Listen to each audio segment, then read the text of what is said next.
नमस्कार, मैं हूं अखिल पाराशर। आप देख रहे हैं देश दुनिया की खास खबरों का एक विशेष प्रोग्राम न्यूज फोकस।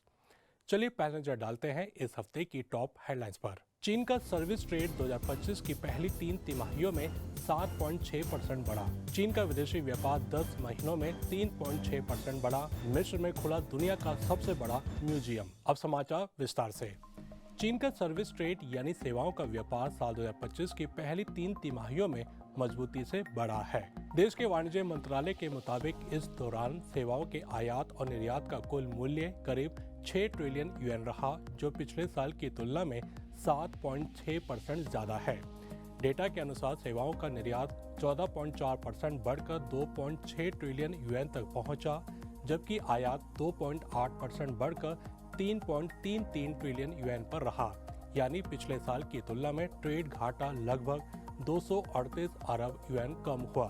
पश्चिमोत्तर चीन के सिंचांग उइगुर स्वायत्त प्रदेश के विशाल कपास के खेत इन दिनों पूरी तरह सफेद हो चुके हैं। चारों तरफ कपास की फसल, नीला आसमान और सुनहरे पेड़ मिलकर एक खूबसूरत नजारा बना रहे हैं। सितंबर से ही सिंचांग के पहाड़ों के उत्तर और दक्षिण में धूप खिली हुई है और कपास की फसल पककर तैयार है। खेतों में बड़ी मशीनें लगातार काम कर रही हैं। कपास की तुड़ाई, पैकिंग और प्रोसेसिंग एक साथ चल रही है। सिंचांग चीन का कॉटन हार्टलैंड यानी कपास का केंद्र है, जहां से देश के लगभग 90% कपास का उत्पादन होता है। खेती में नई तकनीकों और मशीनरी के इस्तेमाल से यहाँ के प्रति हेक्टेयर पैदावार दुनिया के औसत से करीब 3 गुना ज्यादा हो चुकी है। चीन के विदेशी व्यापार ने एक बार फिर लचीलापन दिखाया है। कस्टम विभाग के नए आंकड़ों के मुताबिक साल 2025 के पहले 10 महीनों में कुल आयात निर्यात 37.31 ट्रिलियन युएन रहा, जो पिछले साल से 3.6% ज्यादा है। इस दौरान चीन का निर्यात 22.12 ट्रिलियन युएन तक पहुंचा, जबकि आयात 15.19 ट्रिलियन युएन रहा। इस साल अक्टूबर में ही चीन का कुल विदेशी व्यापार 3.7 ट्रिलियन युएन रहा। वाणिज्य विभाग के आंकड़ों के अनुसार लगातार 9 महीनों से चीन का विदेशी व्यापार बढ़ रहा है, जो मौजूदा वैश्विक चुनौतियों के बीच एक बड़ी उपलब्धि मानी जा रही है। लंबे इंतजार के बाद मिस्र ने आखिरकार ग्रैंड इजिप्शियन म्यूजियम का भव्य उद्घाटन कर दिया। ये दुनिया का सबसे बड़ा म्यूजियम है जो एक ही सभ्यता को समर्पित है। मिस्र के राष्ट्रपति अब्दुल फतेह अल सीसी ने इस म्यूजियम का उद्घाटन किया। यह उद्घाटन समारोह गीजा के पिरामिड के पास हुआ। इस समारोह में 79 अंतर्राष्ट्रीय प्रतिनिधिमंडल, कई राजघरानों और वर्ल्ड लीडर्स ने भाग लिया। कार्यक्रम में मिस्र की समृद्ध विरासत को संगीत, कला, प्रदर्शन और शानदार आतिशबाजी शो के जरिए पेश किया गया। करीब 5 लाख वर्ग मीटर में फैला ये विशाल संग्रहालय 1 लाख से ज्यादा प्राचीन कलाकृतियों का घर है। इसका सबसे बड़ा आकर्षण है राजा तूतनखामन का पूरा संग्रह, जिसमें 5,992 वस्तुएं शामिल हैं, जैसे उनका सोने का मुखौटा और 2 ताबूत प्रदर्शित किया गया है। तो ये थी इस हफ्ते की खास खबरें। अब चलते हैं हमारे एक स्पेशल सेगमेंट न्यूज स्टोरी की तरफ। हर साल जैसे ही नवंबर की ठंडी हवाएं दिल्ली की गलियों में दस्तक देती हैं, लोग स्वेटर निकालने लगते हैं। लेकिन उसी के साथ हवा में कुछ और भी घुल जाता है, धुआं और धूल। वो धुन जो कभी रोमांटिक लगती थी, अब बेचैनी का कारण बन गई है। सुबह उठते ही खिड़की के बाहर जो दिखता है वह कुहासा नहीं, बल्कि जहरीली हवा की एक मोटी परत है। सूरज को देखने के लिए इंतजार करना पड़ता है और सांस लेने के लिए भी। सवाल यह है कि ऐसा हर साल क्यों होता है? आखिर दिल्ली की सर्दियां कब तक हमारे फेफड़ों की दुश्मन बनी रहेंगी? और बीजिंग, जिसे कभी दूहे का शहर कहा जाता था, उसने एयर पोल्यूशन पर काबू कैसे पाया?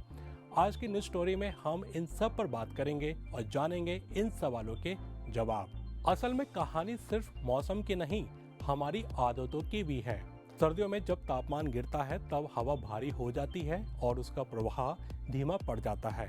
मतलब यह है कि जो पॉल्यूशन फैलाने वाले तत्व होते हैं, जैसे धुआं, कार्बन, नाइट्रोजन ऑक्साइड, धूल, वे हवा के नीचे की परत में फंस जाते हैं।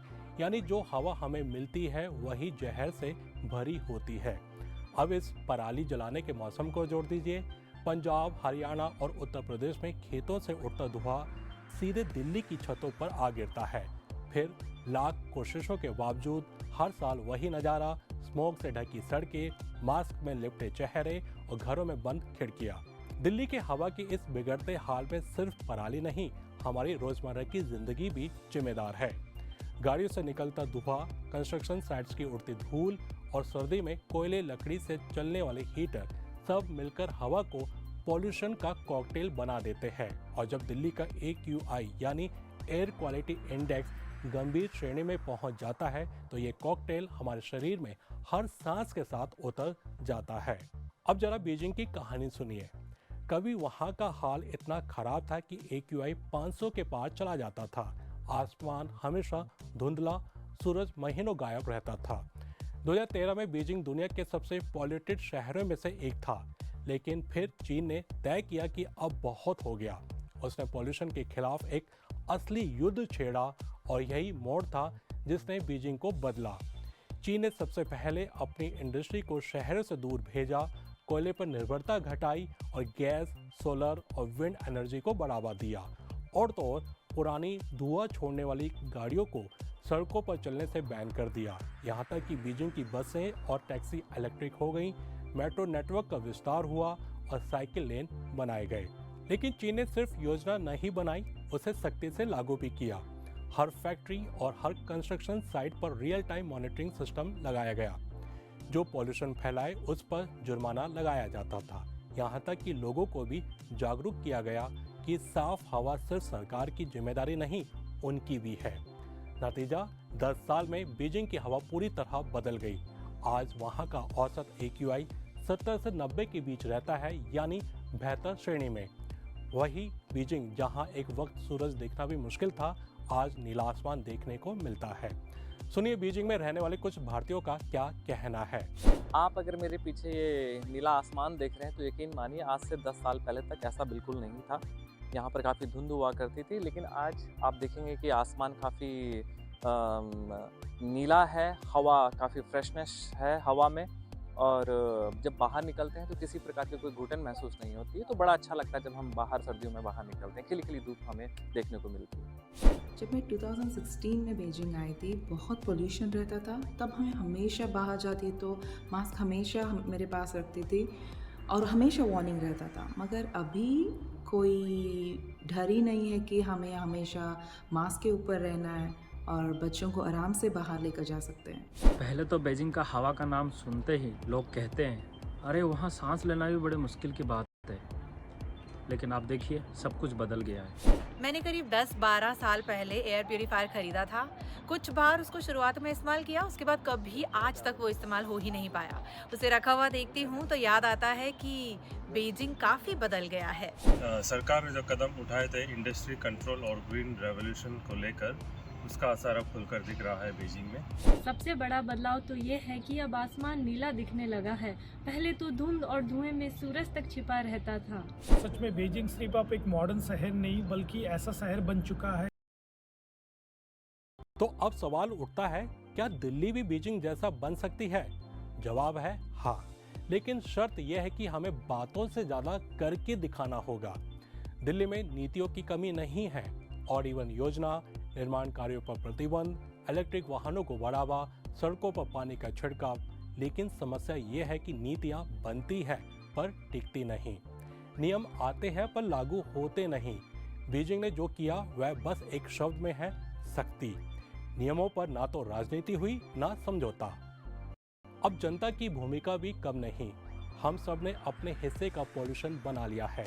सर्दियों में लकड़ियां जलाकर हाथ सेंकना, पटाखे फोड़ना, पुरानी गाड़ियों का इस्तेमाल, ये सब हमें ही भुगतना पड़ता है। अगर हम हर साल हवा के जहर पर सिर्फ सोशल मीडिया पर शिकायत करेंगे तो कुछ नहीं बदलेगा।